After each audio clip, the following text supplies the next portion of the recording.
Supersonic flight is absolutely amazing, as anyone who has experienced it in any form will tell you. Whether it is watching a YouTube compilation of fighter jets, seeing them in person at an air show, or if you're lucky or extremely rich enough, sitting in the cabin of a supersonic aircraft watching the small and extremely slow world pass by underneath you.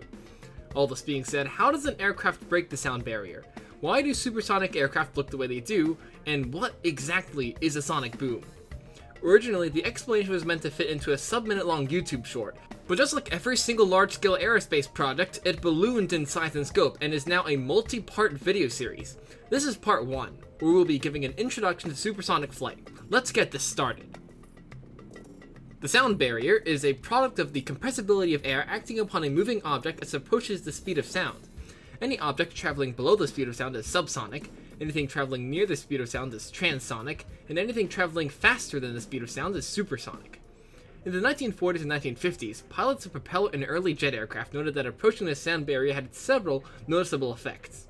The aircraft would experience a massive increase in drag, which would also often cause massive vibrations. Conventional propellers would generate shock waves that massively decreased their ability to produce thrust as their tips reached the sound barrier. An aircraft would often experience a phenomenon called Mach tuck. To put it briefly, an aircraft approaching the speed of sound would naturally pitch downwards. This phenomenon is caused by a supersonic shock wave that forms on the wing, which reduces lift, shifts the center of pressure rearwards, and reduces the control authority of the vertical stabilizer. To alleviate the changes in aircraft experiences in this new flight regime, designers implemented a series of modifications for supersonic flight. You can see the culmination of these differences by comparing subsonic aircraft, like the Cessna 172, and supersonic aircraft, like the B-1. For instance, swept wings delay the formation of drag-inducing supersonic shock waves on the wings of the aircraft.